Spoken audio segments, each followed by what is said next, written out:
तीनों बेटियों के नाम, तीनों बेटियां आकुति, देवती और प्रसूति। उनसे छोटे दो बच्चे हैं, एक का नाम है उत्तानपाद और उनके छोटे हैं उनका नाम है प्रियव्रत। ये वही उत्तानपाद हैं जिन्होंने ध्रुव जी को जन्म दिया। ये वही प्रियव्रत हैं जिनके वंश में आगे चल के भगवान ऋषभदेव का प्राकट्य हुआ।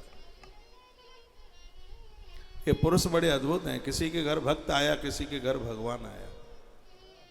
बहुत बड़ा संयम है।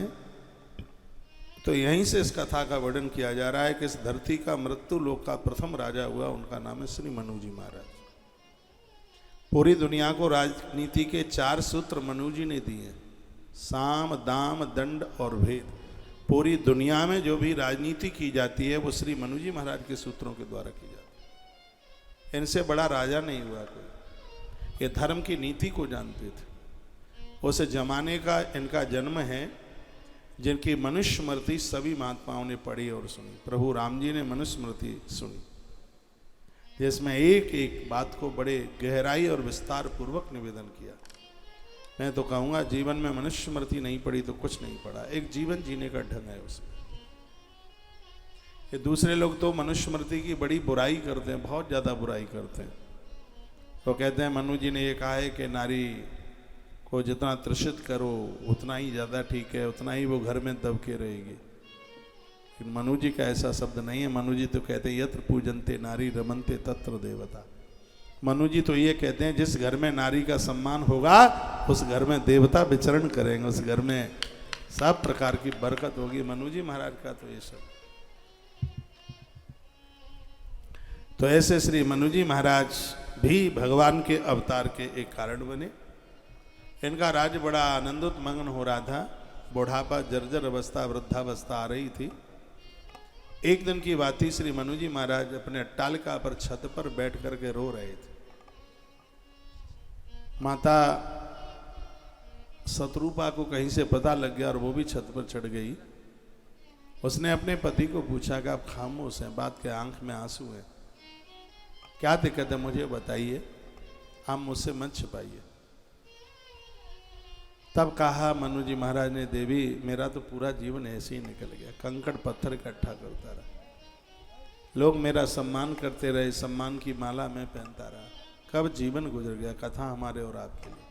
संसार के सम्मान में ही तो जिंदगी निकल गई है। दूल्हा बन के ससुराल में गए, जीजू आइए, जीजा आइए, फूफा आइए, और इसी में छाती कुप्पा करके निकली और बस इसी आदर में, इसी मान, इसी सम्मान में पूरा जीवन चला गया। किसी के चाचा बनकर, किसी के फूफा बनकर, किसी के जीजा बनकर, किसी के मौसा बनकर और किसी के पापा बनकर, किसी के पति बनकर, किसी की पत्नी बनकर, बस इन्हीं संबंधों में सम्मान पा करके खाने पीने की वस्तुओं में भटक करके है जीव इसने अपनी जिंदगी को ऐसे ही निकाल दिया। श्री मनु जी महाराज इसी बात को तो कह रहे हैं, रानी मैंने इतना मूर्खतापूर्ण काम किया, जो चीज़ें टिकाऊ नहीं थी उनको मैंने अपना मान लिया, मैं अपने लिए कुछ भी नहीं कर पाया।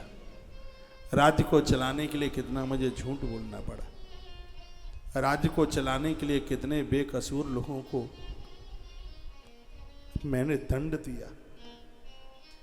आज मैं बहुत उत्कुंठित हूँ। धिक्कार मेरे लिए है कि मैं अपना मनुष्य जीवन नहीं पहचान पाया। अब क्या बचा है, जिंदगी तो पूरी निकल गई, कुछ हमारे हाथ बचा नहीं है। माता शत्रुपा ने अपने पति के आंख के आंसू पोंछे अपने पल्लू से और कहा, राजन कल नहीं, इसी समय, इसी समय नहीं, अभी यह राज्य बच्चों को सौंप दो और मुझे लेकर के अभी बेड़ में चलो, जंगल में वास करें। अब यहाँ रहना ही नहीं है, बचा खुचा जीवन है वो ईश्वर के लिए, वो भगवान के लिए। अयोध्या की यह घटना है। यह धरती का राजनीतिक क्षेत्र अखाड़ा अवध रहा है शुरू से, और यहाँ के ये राजा हैं। राजा ने शीघ्र ही राज्य सत्ता बच्चों को सौंप दी और बिल्कुल समय नहीं लगाया। साथ में कुछ भी नहीं था, जो अटैचियां लगा करके जाते हैं कि आप ये सोच रहे हैं वो भजन कर लेंगे, कभी नहीं, कुछ भी नहीं लिया और राजा रानी उसी पामो चल पड़े।